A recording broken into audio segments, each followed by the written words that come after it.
Good afternoon, guys. Welcome back to the GSMC Chip Shot Football Podcast presented by the GSMC Sports Network. I'm your host, Manny Maradiege, live today on May the 3rd to close out a week with another great episode I have planned out for you guys here today. Before we start, remember to like, follow, and subscribe to the GSMC Chip Shot Football Podcast. And as always, guys, if you have any questions or comments during today's show, please remember to use the tip and donations link you see on your screen, GSMCPodcast.net. By using this link, I'm able to see your question or comment on my chat box. Then I could read it out loud and get your guys' perspective on anything that I have to say or on the topic we're talking about. It's a lot more engaging and it's a massive help for this show. So if you could, please use the tip and donations link. Again, GSMCPodcast.net. We would greatly appreciate it. And to start off on today's episode, we're going to go over to the city of New York and talk about their quarterback situation. Not really a battle, so to say, in March when this whole conversation started, when the New York Giants signed Drew Lock to a simple 1-year, $5 million deal.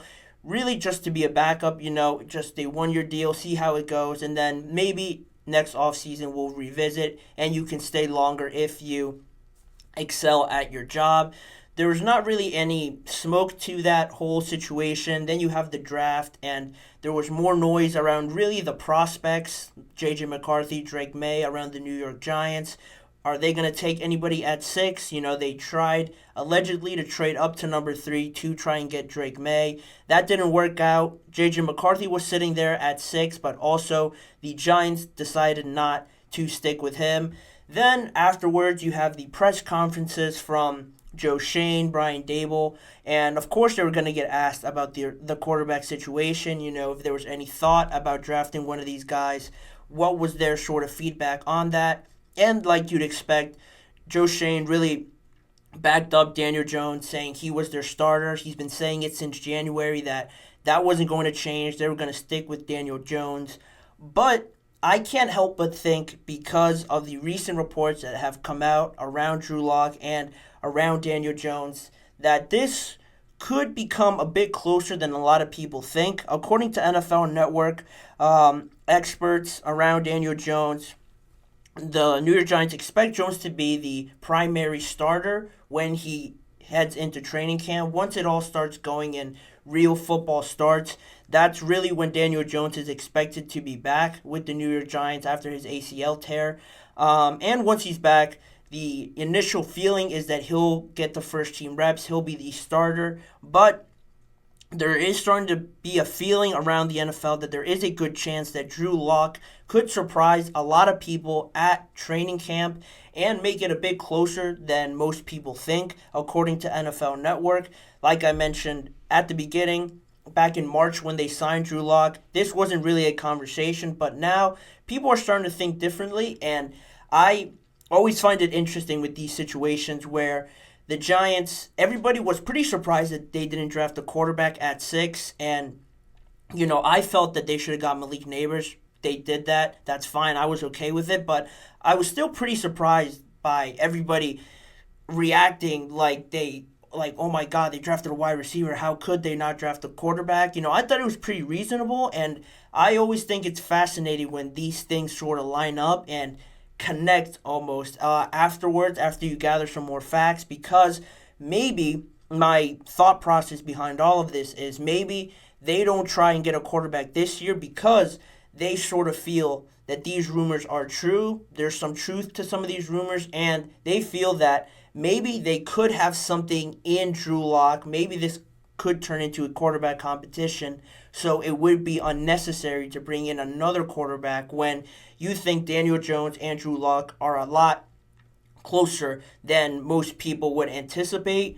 Now, that's my thinking, but I'm not just throwing that out there, just as a random thought. There is some interesting facts that I found in regards to my theory that I'm throwing out there.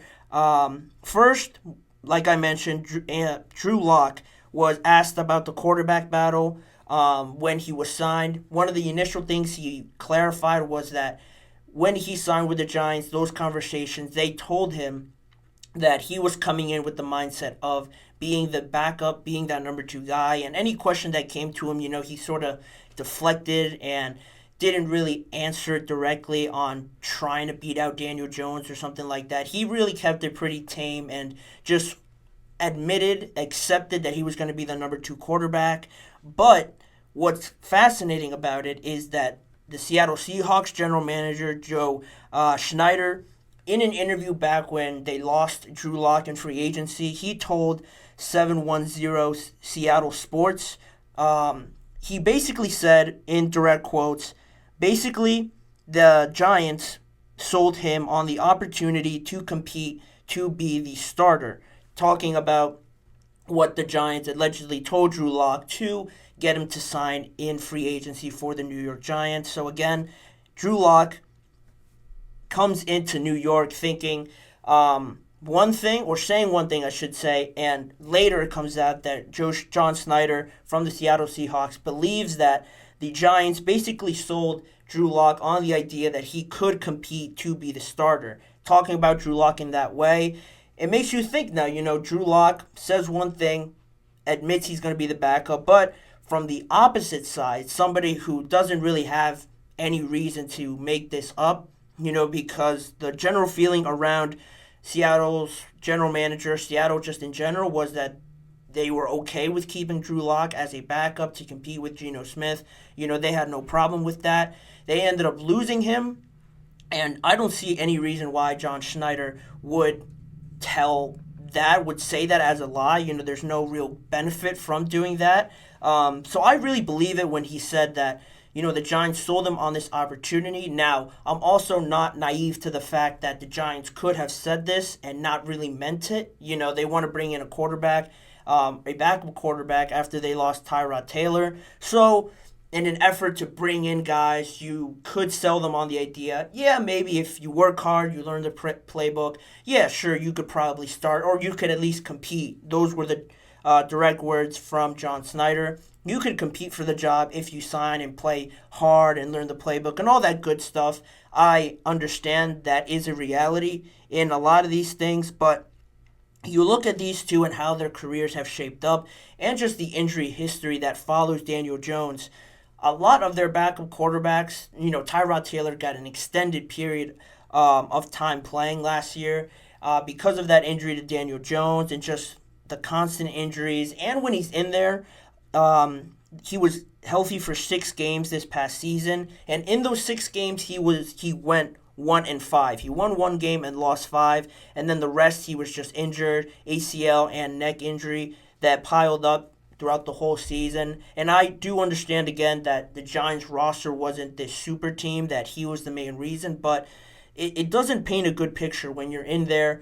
You're 1-5 as a starter, and then you're out anyway. You're unhealthy, and Tyrod Taylor comes in and plays some pretty solid games to win you some pretty exciting games that I did tune into at some points during their season. So that doesn't really paint a good picture. And if you just look at the two quarterbacks side by side, Drew Lock has only gotten 23 starts compared to Daniel Jones' 59. Drew Lock has a 9-14 record in those games, and Daniel Jones is 22, 36, and 1. 59 completion percentage to Lock and 64 to Jones.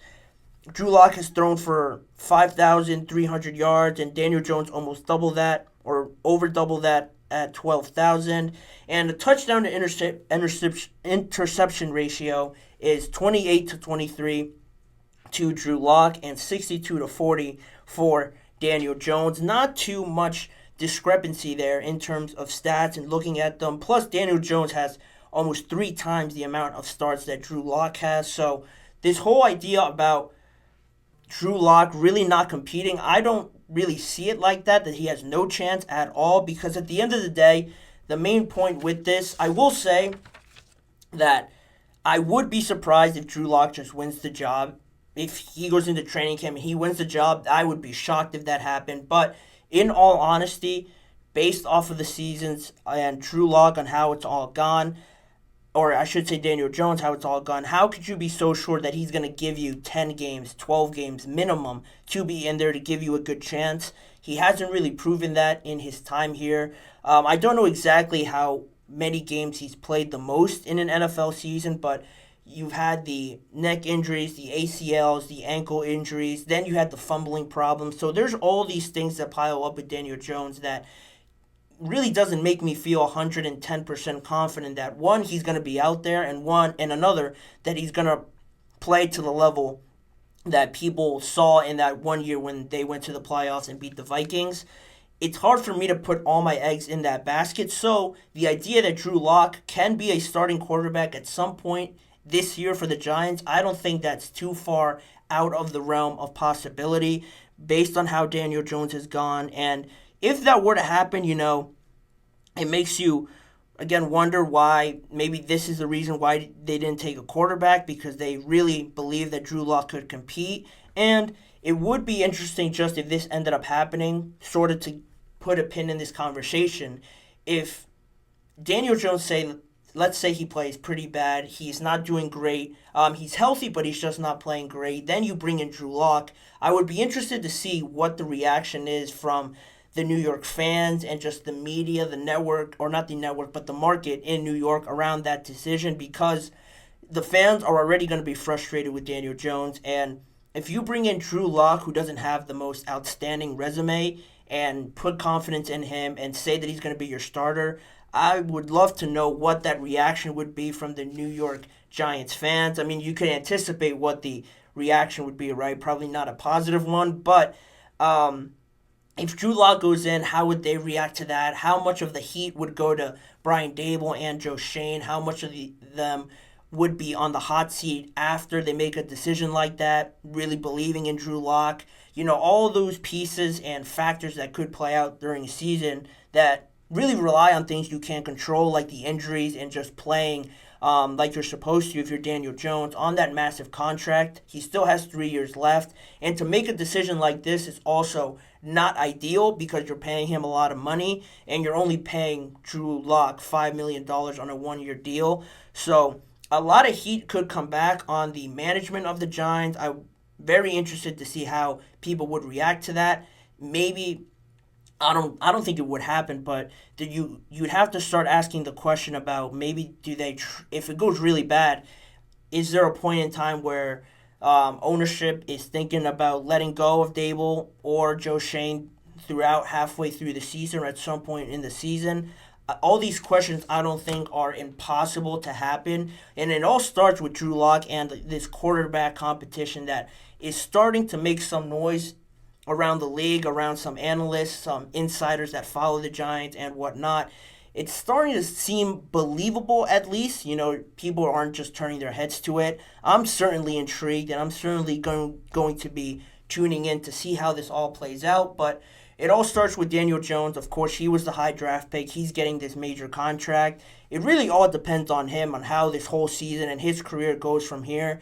I'm going to be interested to see how that plays out. But for now, we'll leave that conversation there. But coming up on today's show, we have a lot more topics to talk about. One, about the fifth-year option deadline that finalized yesterday. I'm going to be going into that and reacting to some of the players that were picked up and to some that were not. Plus, we're going to be talking about the Dallas Cowboys' new strategy around Ezekiel Elliott coming back, how it could be similar to the past, but also how it has a different flavor to it this time around. All those topics coming up after this break. Stick around. You're listening to the GSMC Chip Shot Football Podcast.